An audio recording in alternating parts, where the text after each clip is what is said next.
Condition of divide marriage की बात की गई है, हमें इससे पहले बताया था जो कंडीशन ऑफ डिवाइड मैरिज है वो आपका कौन सेक्शन है, सेक्शन 5। सेक्शन 5 बताता है लेकिन जब ये रिलेट होता है कि हमारी डिवाइड मैरिज क्या क्या कंडीशन होनी चाहिए, तो उस दफा में हम जो आंसर देंगे सेक्शन 5 भी बताएंगे, उसी के साथ सेक्शन 7 भी बताना पड़ेगा, क्योंकि सेक्शन 7 में क्या है, एक कंडीशन बताता है कि विवाह करते समय इसका भी प्रभाव किया जाना चाहिए। जो सेक्शन 7 है इसके बारे में बताता है, वो बताता है सप्तपदी विवाह, 5 फेरे के बारे में।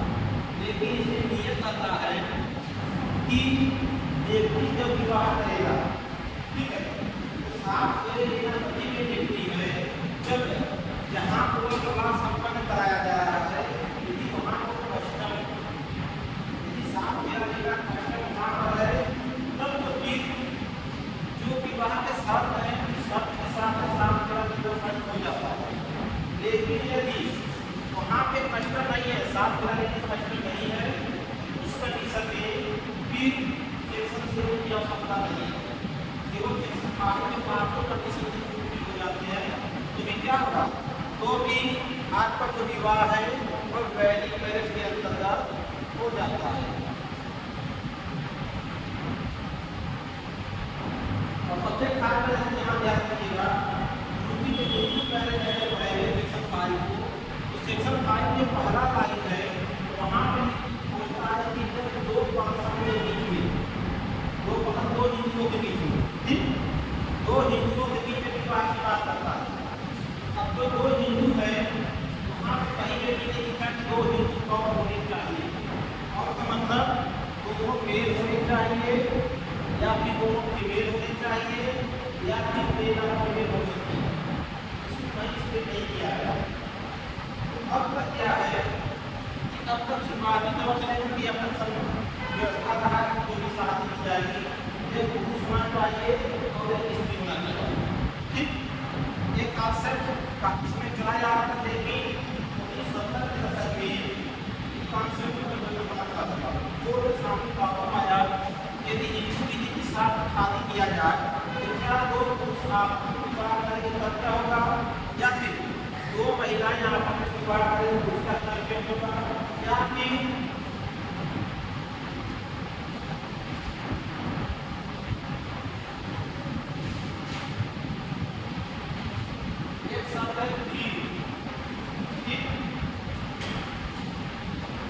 इंग्लिश में कहा जाता है या फिर बिगड़ा, क्योंकि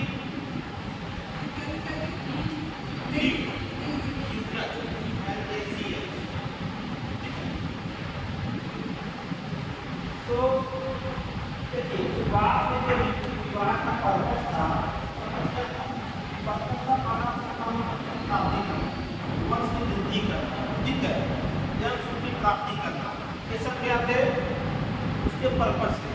उसी पर्पस में कहा जाता है कि सबसे पहले जो पर्पस प्राप्त होता है जब कोई व्यक्ति पैदा होता है पैदा होता है, ठीक, और जो पितृ है एक क्या है पितृ क्या होता है, उससे मुक्ति तभी मिलेगी जब क्या करे उसका संतान उसको क्या करे उठाने दे या फिर पितृदान करे, जब आदमी पितृदान करेगा तभी उसको मुक्ति दे। विवाह जब ये उद्देश्य था उस समय यही उद्देश्य था, इसके बारे में मनुष्य को कहा गया है कि पुत्र नाम अर्थात पुत्र कौन है, पुत्र वह है जो कि पुत्र नामक वजह से अपने पिता को मुक्ति दिलाए, वही व्यक्ति क्या है पुत्र है। इसलिए पिता को मुक्ति दिलाने के लिए या फिर अपने पाने के लिए आपको विवाह करना मजबूर होता है, ठीक है। उसी परिवेश में बात करें यहाँ पर, क्योंकि समय बदलना चालू होगा, समय बदलने के साथ साथ लोगों का अवसर बदलना चाहिए। अब यहाँ पर जो मैटर है कि क्या हिंदू विधि के अंदर जब विवाह किया जाए, विवाह क्या पुरुष का स्त्री के साथ होना जरूरी है, तो अब तक जो भी हिंदू विधि संस्कार रहा है, जैसे शुरुआत में कहा गया कि नहीं, विवाह का मतलब हिंदू विधि में एक पुरुष और एक स्त्री होना आवश्यक है। लेकिन जब समाज का डेवलपमेंट हुआ तो तब से अब क्या नियम आ गया? नियम आ गया है कि दोनों को होना जरूरी नहीं है। मतलब यदि इसमें जो कॉन्सेप्ट चल रहा है सेम सेक्स के पर्सन का यदि आपस में विवाह होता है तो विवाह क्या माना जाएगा? विवाह नहीं माना जाएगा। मतलब यदि एक मेल दूसरे मेल से या एक फीमेल दूसरे फीमेल के साथ बात स्थापित करेंगे तो विवाह क्या होगा? विवाह वैलिड होगा। इससे पहले जो जजमेंट सुप्रीम कोर्ट के आए हैं उसमें तो सुप्रीम कोर्ट ने बोल दिया यदि मेल एक मेल दूसरे मेल से विवाह करेगा विवाह एक फीमेल दूसरे फीमेल से विवाह करेगा विवाह वैलिड होगा। अब यदि भी वही हो जाए मेल प्लस फीमेल हो जाएंगे तो क्या हो जाएगा? वैलिड हो जाएगा। यदि दो आपस में आपस में विवाह करेंगे तो क्या होगा? वैलिड होगा। लेकिन यदि एक मेल या एक फीमेल शादी करेगी जगह से उस कंडीशन में विवाह क्या हो जाएगा? वैलिड हो जाएगा। इसका मतलब कि सेम सेक्स वाले पर्सन रहेंगे तो विवाह वैलिड करेगा। यदि सेम यदि नहीं है उस कंडीशन में वैलिड हो जाएगा। लेकिन 2018 के बाद से 2018 के बाद जब ट्रांसजेंडर के सुप्रीम कोर्ट में गया तो सुप्रीम कोर्ट ने क्या किया? सेक्शन 377 के तहत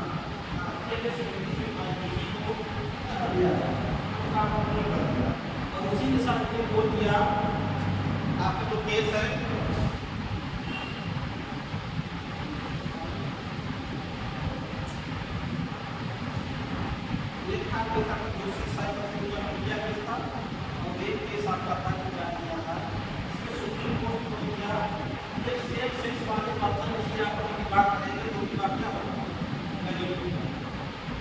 जो भी हिंदू मैरिज एक्ट सेक्शन 5 में कहीं पर ये नहीं लिखा गया है कि विवाह करने के लिए हिंदू पुरुष और हिंदू महिला का नाम है।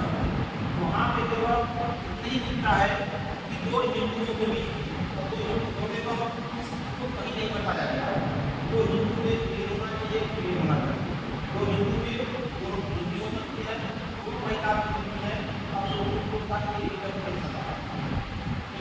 का कोई समाधान है आपको कि क्या दो महिला आपस में विवाह करेंगे या दो पुरुष आपस में विवाह करेंगे या फिर दो महिलाएं आपस में विवाह करेंगी या फिर मेरा बड़ा विवाह करेगा। विवाह के बदले में क्या इफेक्ट आएगा? आपका आंसर होगा अरे आप इस आंसर को देंगे।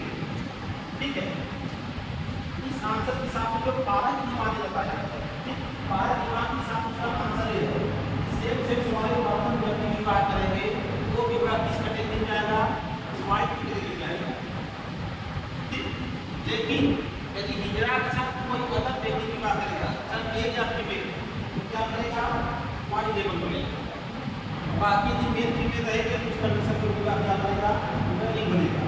उसके बाद लास्ट में बताएंगे लेकिन इस समय जो चल रहा है तत्काल 2025 की बात की जाए इस समय सुप्रीम कोर्ट ने जो ऊपर शब्द लिखा हुआ है दो हिंदुओं पूछिए उसको करके बताया दो हिंदुओं का मतलब क्या है?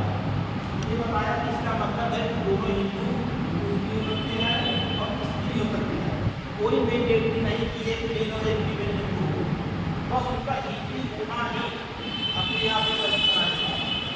क्लियर है?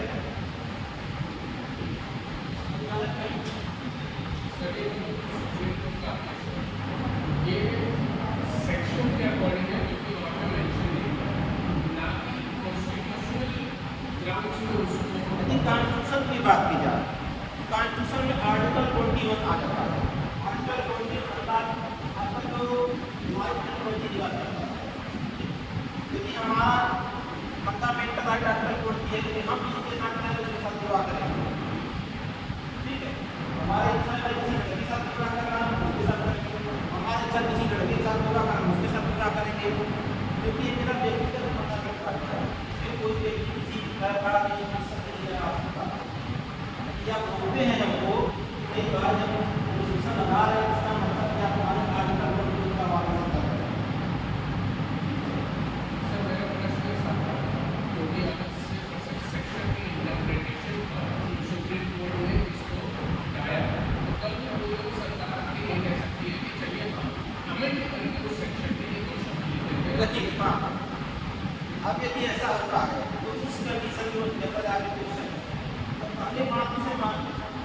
कंफर्म नहीं किया है। इस कंडीशन में पार्टीजा पे जो क्या करना पड़ेगा, अमेंडमेंट करना पड़ेगा। अमेंडमेंट करके पार्टिकुलर कुछ सेक्शन वहाँ पर बताना पड़ेगा जो ये मेल और फीमेल का होना जरूरी है। जब तक ये नहीं देखेंगे तब तक इसका इंटरप्रिटेशन नहीं होगा।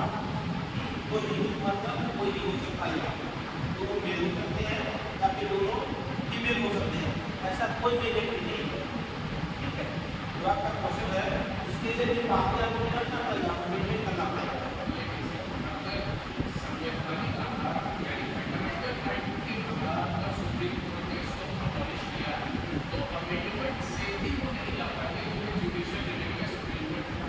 नहीं ऐसी बात नहीं, इसी के लिए आपको आंसर पड़ेगी, आप कौन सी चीज़ है। ठीक है, कि क्या आर्टिकल 13 के अंतर्गत जो लॉ या जो मैटर का क्या कॉन्स्टिट्यूशनल अमेंडमेंट अपने आप लॉ है नहीं है। इसी को लेकर के सुप्रीम कोर्ट में पार्टियों में विवाद था। पार्टियों में करके आप सुप्रीम बनाना चाहते थे, सुप्रीम कोर्ट अपने आप को सुप्रीम कोर्ट जब दिमाग में चलता रहा था, पार्टियों में क्या करेंगे करना और उसके इसको इसलिए नहीं आया। कुछ भी हो पार्टिया में चाहे तो संशोधन करे तो उसे बदल देगा और वही लागू होगा, बशर्ते बेसिक स्ट्रक्चर को ध्यान में दिया जाएगा। ये बेसिक स्ट्रक्चर में कुछ चेंजेस नहीं किए जा रहे हैं तो पार्टिया में जो चीज़ें अमेंडमेंट करके डाल दिया है कि वो उसको क्या करना पड़ेगा, उसका इंटरप्रिटेशन किया जाएगा, वही काम होगा। पार्टिया में के यहाँ पर परिवर्तन कर दिया फिर ठीक किया जाएगा। कोई ये ई और सी में ट्रैक है, ये ई और सी होना चाहिए, वो ई नहीं होगी और वो भी नहीं होगी। एक रहा आपका जो वाली जो तत्व रहा जो भी बताया था कैपेसिटी की बात की गई थी, यहाँ पर की कैपेसिटी होनी चाहिए। ठीक, बताया था कैपेसिटी के अंतर्गत कंसेंट की बात, अनसाउंड माइंड का व्यक्ति की कंसेंट नहीं देगा तो क्या होगा। ठीक है, दूसरा था प्रोक्रिएशन ऑफ राइट की बात की गई थी।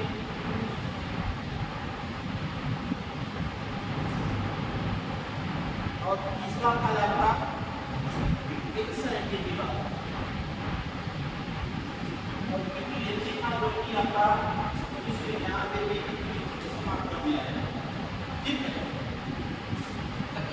यहाँ पर क्वेश्चन बनता है क्या, अब जो ये जो एजेंसी की बात की गई है, ठीक है, यदि कोई इम्पोर्टेंट पर्सन है तो क्या उसकी क्या होगी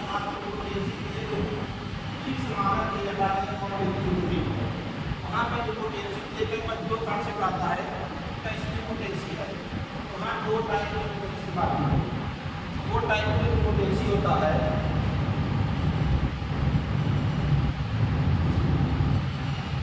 एक होता है फिजिकल और एक होता है आपका मेडिकल।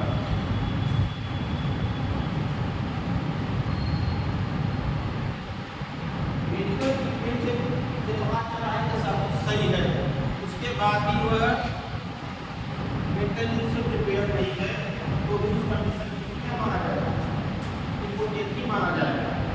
ठीक, क्योंकि जो पर्पज है, पर्पज क्या में होता है, ये पर्पज होता है संतान की प्राप्ति करना और जो फिजिकल रिलेशनशिप के द्वारा जो इन्वायरमेंट है उस इन्वायरमेंट को प्राप्त करना, क्योंकि वो फुलफिल नहीं हो रहा है फिजिकली रूप से या मेंटली रूप से, तो क्या माना जाएगा,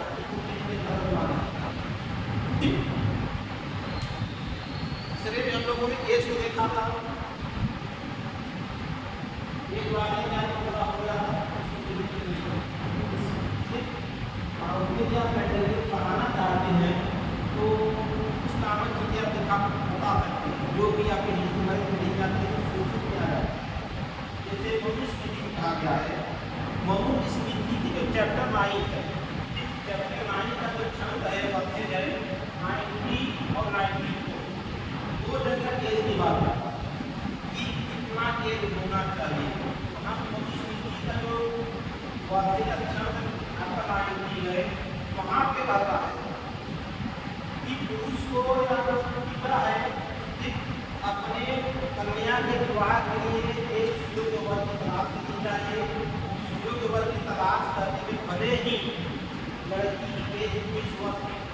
इसका मतलब कि इस वक्त की आदमी के भी किसी लड़की का विवाह हो सकता है।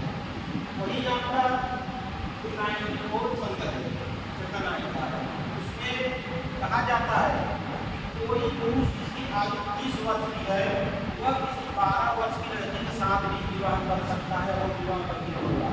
इसका मतलब कि जब मनुष्य जो बात की गई है उसमें जो एज था वो कोई प्रॉपर फिक्स नहीं था। मतलब लड़की 30 साल की भी है तो भी करीब करे जाए, लड़की 12 साल की है तो भी करीब करे जाए, 12 साल की साथ की लड़की का विवाह। लेकिन जो विवाह होना चाहिए अच्छा होना चाहिए, ठीक है, इतना जानता है इसको बता आयु के जो क्लास भी है। बाकी जो 4 और 5 4 और 5 में यहाँ पर जो सेक्शन 3 है आपका, सेक्शन 3 का जो डिफिनेशन क्लास है, ठीक, डिफिनेशन क्लास में क्लास है और जी, ठीक, तो रिपीटेड रिलेशनशिप और संविदा की बात करता है कि जब दो युवकों के बीच में विवाह होगा उस कंडीशन में जो क्लास 4 और 5 है इसको ध्यान में रखते हुए विवाह किया जाएगा। ठीक, यहाँ पे कहता है कि यहाँ जो चीजें है वो रिपीटेड रिलेशनशिप और संविदा, विवाह होगा एक विधिगत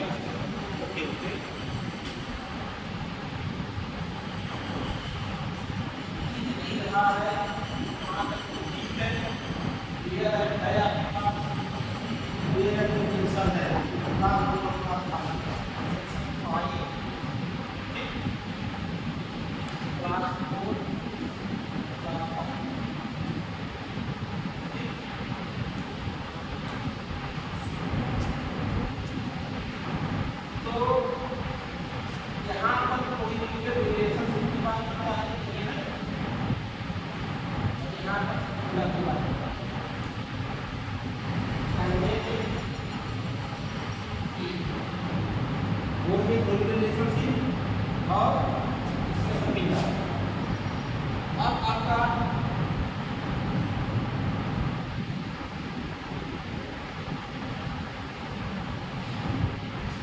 अभी जो चीजें लिखी गई है, मतलब जो चौथा कंडीशन है कि जब दो हिंदू आपस में विवाह करेंगे तो विवाह करते समय इस चीज को ध्यान में दिया जाएगा कि किस व्यक्ति के साथ विवाह करने जा रहे हैं, क्या वह डिग्री या प्रोहिबिटेड रिलेशनशिप के अंतर्गत आ रहे हैं।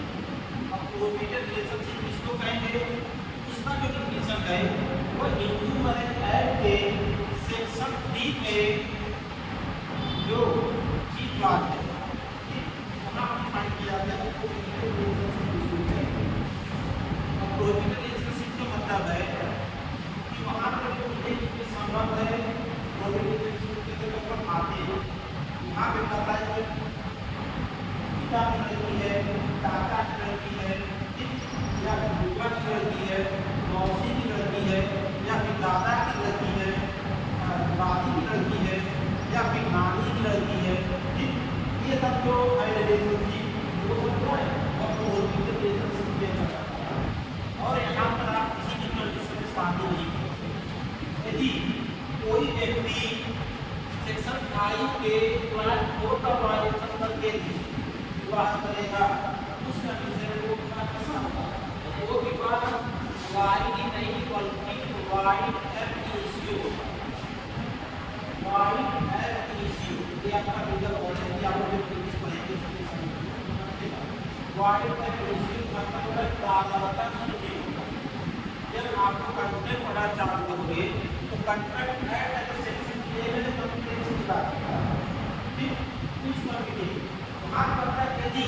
किसी माइनर के साथ कोई कंट्रैक्ट किया जाता है इस कंडीशन में वो कंट्रैक्ट क्या होगा, वाइड ही नहीं बल्कि वाइड इनिशियो होगा, प्रारंभ से ही सूची मान दिया जाएगा।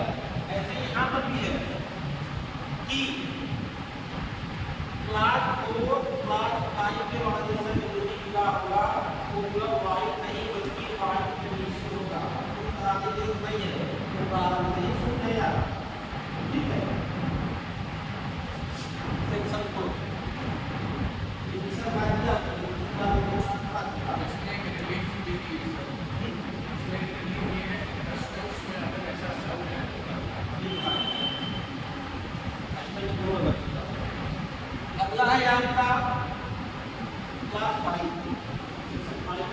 फाइव है।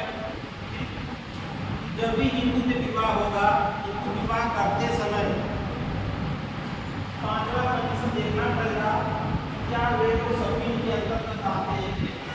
यदि सब्मिट के अंतर्गत आते हैं तो वहाँ की शादी नहीं की जाएगी। यदि आप अपने सब्मिट के साथ विवाह करेंगे उस कंडीशन में वो विवाह वाइड नहीं बल्कि वाइड एबिलिटी हो जाता है। अब क्वेश्चन बनता है कि सब्मिट कहेंगे तो सब्मिट की जो परिभाषा है वह हिंदू मैरिज एक्ट सेक्शन 3 के क्लास 11 में डिफिनेशन है। सब्मिट को डिफाइन यहाँ पे बता सब्मिट का मतलब है फादर की तरफ से 5 की स्टेज फादर की काउंट किया जाए और मदर की तरफ से 3 जनरेशन या 3 लोग आपस में सब्मिट हुए। यदि इनसे विवाह किया गया उस कंडीशन में जो भी मैरिज होगा वो मैरिज क्या होगा वाइड होगा। 5 का मतलब पिता की लोग है जिस पिता की बात ग्रैंडफादर दादाजी को भी पिताजी आ गए, चौथे नंबर पर फिर ग्रैंडफादर आ गए, इस हिसाब से 5 ग्रैंडफादर। अब इनके जो बच्चे हैं 5 मिलकर 1 2 3 4 5 इनकी जितनी भी संतानें हैं वे सभी आपस में क्या है सभी माने जाते हैं। ऐसे ही मदर साइड में चलेंगे, मदर साइड में माता पत्नी हो गई, माता की माता है नानी जी दीदी हो गई और नानी जी की माता का ले जाए दीदी। ये जितने जितने दुनिया है वहाँ पर शादी करोगे तो शादी क्या होगा क्लास 5 का वाले करेगा सेक्शन 5 के और शून्य हो जाएगा। लेकिन यहाँ पे प्रोवाइडो देता है, प्रोवाइडो बताता है कि यदि कहीं पर कस्टम है कि प्रोहिबिटेड रिलेशनशिप या फिर सब्मिट से विवाह होगा वहाँ कस्टम लागू कर रहा है तो उस कंडीशन में वो भी मैरिज कर जाएगा, वो मैरिज अपना चले जाएगा क्योंकि कस्टम में अपने आप में क्या है एक लाभ होता है। अब कस्टम को कहाँ डिफाइन किया गया है तो कस्टम को डिफाइन किया गया है वह हिंदू मैरिज एक्ट 1955 जो सेक्शन 3 का क्लास ए है वहाँ पे कस्टम को डिफाइन किया गया है। लेकिन वहाँ पर कस्टम में बताया है कस्टम के अंतर्गत क्या क्या चीजें होनी चाहिए, लेकिन कस्टम भी अपने यहाँ पे ला है तो कैसे कहेगा तो कहता है कस्टम अपने यहाँ पे ला है तो कब बताता है जो सबसे बड़ा ला है वो बताता है जो कस्टम होता है वो भी क्या है एक ला है। वो आर्टिकल 30 को पढ़ेंगे, आर्टिकल 30 का जो उसके वहाँ बताया कि ला के अंतर्गत क्या क्या आता है। वहाँ पे कहता है कि कोई भी अध्यादेश आदेश नियम विनियम सभी क्या है वो ला के अंतर्गत है। इसका मतलब संविधान है तो खुद ही कस्टम को लागू देगा, लेकिन लागू कब देगा जब वो कस्टम से पूरा क्या ये बताया था कस्टम के अंदर क्या करेगा कस्टम होना चाहिए एनसीएन का काफी प्रावधान कराया जाना चाहिए वेरिएशन नहीं होना चाहिए। इसी के साथ जिस एरिया में कस्टम चलाया रहा है लोगों को क्या किया हो उसको विधान कर दिया हो। उसके बाद वह जो कस्टम है जो रूल है वो रिपीटेड बाई ला हो, इनके जो रीजन ऑफ ला हो, इनके लिए पार्टी प्रॉपर्टी का मसला ऐसी चीजें सब कुछ अवेलेबल है। लेकिन वो कस्टम क्या है वो कस्टम वैरी है और ला है। यदि इसमें से किसी को बारे में बता रहा है उस कंडीशन कस्टम को है तो वैरी कस्टम नहीं है क्या कर दिया जाएगा उसको एबोलिश कर दिया जाता है या उस कस्टम को वाइड नहीं कर दिया जाता।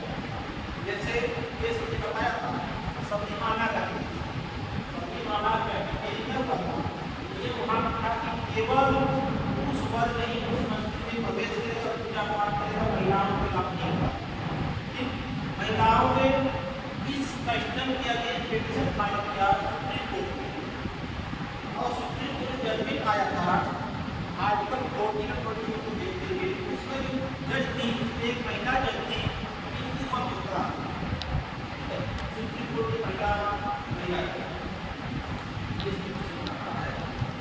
उन्होंने जो जजमेंट की जो बेंच बनी थी, तो जो मेजॉरिटी बेंच था वो क्या था, वो इस टेबल में था कि महिलाओं के अधिकार है, आर्टिकल 14 का वार्षिक हो रहा है, और महिलाएं क्या करेंगी उस मंदिर में इंटर करेंगे और पूजा पाठ करेंगे। लेकिन जो महिला जज था उन्होंने कहा जा रहा है आगे चलना चाहिए और महिलाओं को क्या करना चाहिए, शिक्षा लगा देना चाहिए मंदिरों को बेच करके।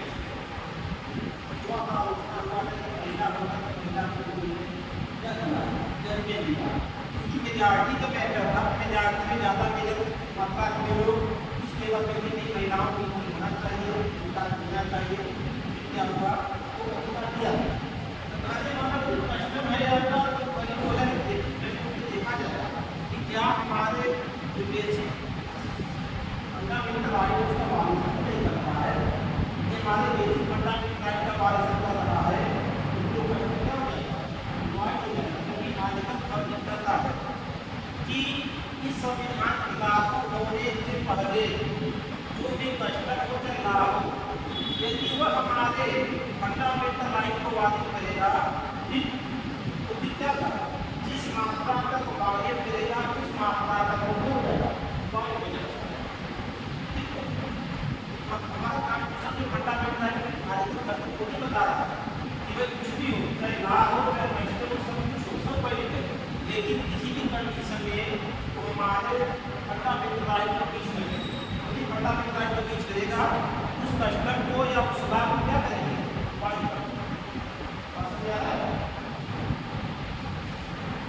यहाँ पे जो ग्राम में आता है ऑर्बिटल एसेंसी और सबमिट डाउन। अब इसका इफेक्ट क्या है, यदि मानते किसी व्यक्ति ने इन दोनों ला का वायलेशन किया और वायलेशन करने के बाद अब जो विवाह होगा उसके क्या इफेक्ट आएगा, उसका जो इफेक्ट आएगा वो आपका सेक्शन 11 में, सेक्शन 11 में क्या होगा, सेक्शन 11 में क्या होगा, पॉइंट होगा। इसी के साथ जो सेक्शन आपका 18 है, 18 की क्लास 2 में पनिशमेंट किया जाएगा, और पनिशमेंट क्या होगा 1 मंथ और 1000 फाइन या फिर 2। यदि कोई भी व्यक्ति क्लास 4 क्लास 5 इसमें किसी का वायलेशन करके विवाह करेगा, उस कंडीशन में सेक्शन 11 के अंतर्गत जो विवाह होगा वो लागू हो जाएगा। और सेक्शन 18 के जो क्लास 2 है, क्लास 1 में आपका एज की बात करता है, 18 के जो क्लास 1 है वो एज की बात करता है। यदि माइनर कंडीशन में विवाह किया गया तो आप क्या होगा 2 लाख का फाइन या फिर 1 ईयर की इम्प्रिजनमेंट या फिर क्लास 2 18 की जो क्लास 2 है वो बताता है सेक्शन 5 के क्लास 4 क्लास 5 के वाले से यदि यहाँ पे वायलेशन हुआ उसके लिए पनिशमेंट कहाँ मिलेगा, तो पनिशमेंट सेक्शन 18 के जो क्लास 2 है, क्लास 2 में